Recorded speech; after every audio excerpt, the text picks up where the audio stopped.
I find it very difficult to believe, and I'm not accusing the league of anything. I want an answer to this question. I am asking the question that if this were a black man, would it have been just one game? Tom Brady was suspended 4 games for deflating footballs. He's white. Josh Brown was suspended 1 game for over 20 instances of domestic abuse with his wife. 1 game. He's also white. There's no race card in that. It's just a problem with the system. The NFL system, when it comes to suspensions, has messed up. Because how does a guy that deflates footballs get suspended more than a guy that has over 20 counts of domestic abuse? It's not race. It's just the system. What's up, guys? It's AK Sports TV, and today we're starting a new series called First Take Exposed. So I'm pretty sure most of you guys are familiar with the show First Take, starring Stephen A. Smith, Max Kellerman, and Molly Kara. Obviously, both of them go at it every single day, but I want to see where I stack up. Let's get into the videos and see what happens. First topic is about Carmelo Anthony and where he stands after he won his 3rd Olympic gold medal. Looking at him and I'm going like, I congratulations on the gold. But you know what gold I'm looking for. And that has not changed one bit. I completely agree with Stephen A. on that one. Carmelo needs a ring. He doesn't need any more gold medals. He needs an NBA ring, an NBA championship. That's what he needs right now.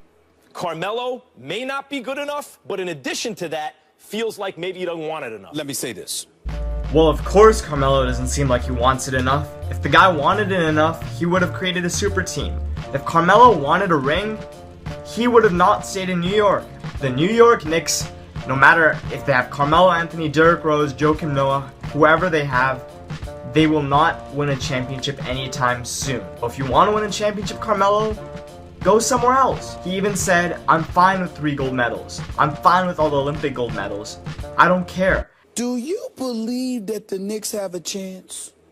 Because if you're celebrating a little bit too much, maybe it's because you're saying to yourself, this is probably the last damn celebration I'm going to have because I don't know if my team's going to win. Which makes me look at Phil Jackson. Which makes me look at James Dolan and others and say, damn it, get him the pieces that he needs. Do something. Stephen A. Smith, I've agreed with you so far.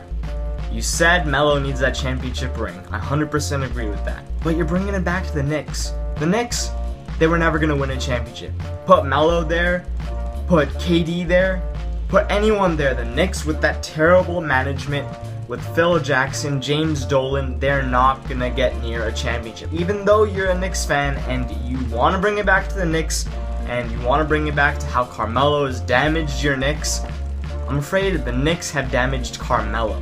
Next, we look at the whole Ryan Lochte scandal and what that entails for the future. My opinion of him has not changed. Not that Stephen A., you might be able to interpret it as an embellishment rather than a pure fabrication, saying he was robbed. Was it extortion? Was it robbery? Was it paying for damages? Saying it was some kind of police official when in fact it was a security guard. That you could call an embellishment. But what he says here in the Matt Lauer interview is, it seems to me, intentional misrepresentation of that scenario, because what he left out there and what he left out initially is the whole shooting match, which is they were vandalizing property. But the story here is not about the vandalism and it's not about the antics that he caused. It's about him lying, plain and simple. You can't really expect a drunk man to know what he's doing. But when you lie to the media, that's where things get interesting and that's where things get heated up. Because that wasn't the issue everybody's been focusing on.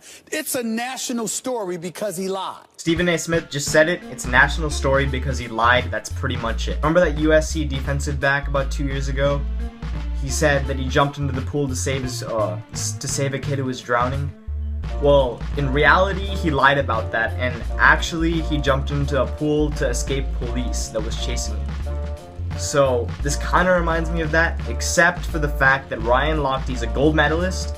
He's 32 years of age, while Josh Shaw was just a kid. Shift gears to the NBA to see what LeBron has to say about the KD situation in Golden State. I think LeBron James has no choice but to believe it.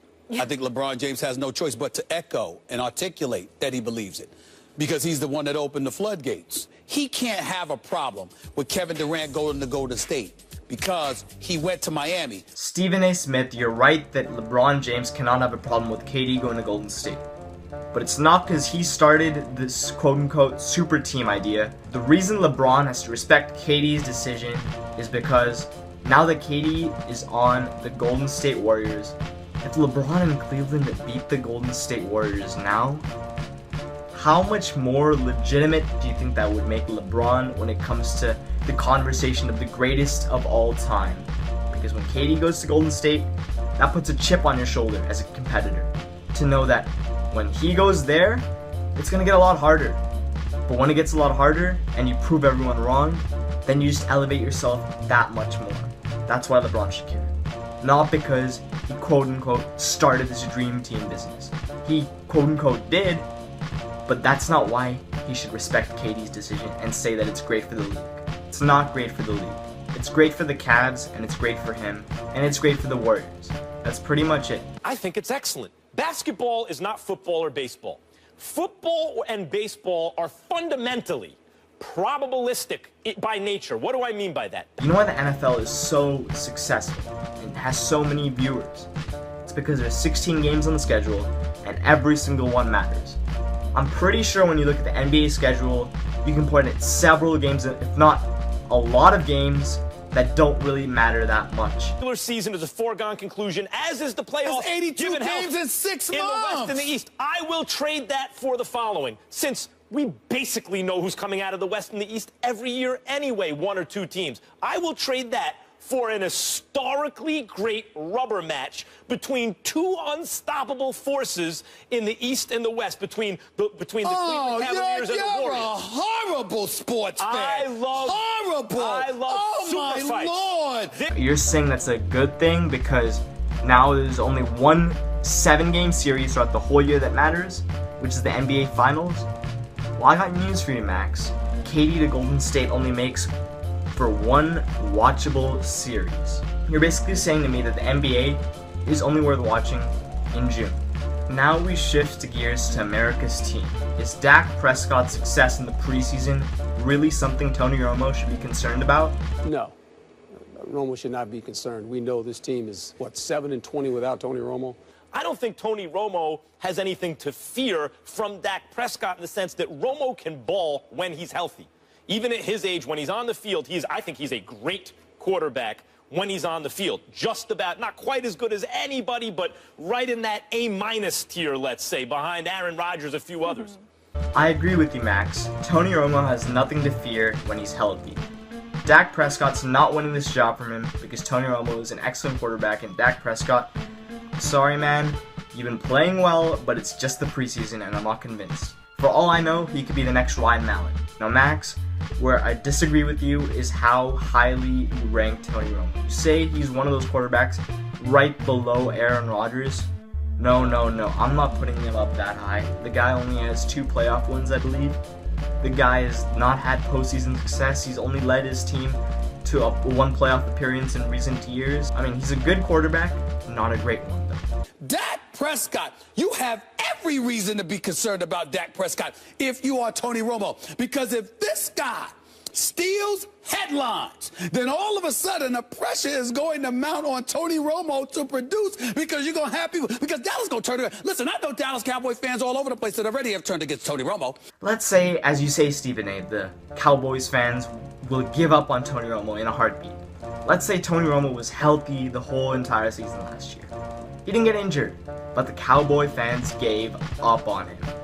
Because you said the Cowboys fans will give up on him, right? So they give up on him, and then Tony Romo's benched. He's still healthy though. Tony Romo's benched, and they go 4-12. That's what happened last year, right? Again, we're saying he didn't get injured, but he's still not playing. So they go 4-12 because he didn't play last year. Stephen A., do you still say that the Cowboy fans will turn on Tony Romo when he's healthy? Maybe when he's unhealthy they'll turn on him because they have no other choice, but when he's healthy, the Cowboy fans have no choice but to love Tony Romo because he is the best option they have. Dak Prescott, this is just preseason. Tony Romo just needs to focus on one thing, and that's staying healthy, plain and simple. Alright guys, that's it for the video. I hope you liked it. If you did, please like. If you want to see some different content, comment that below. And if you want to see more of this, please subscribe. But for now, it's been your boy AK Sports TV, and I'm signing off. Peace.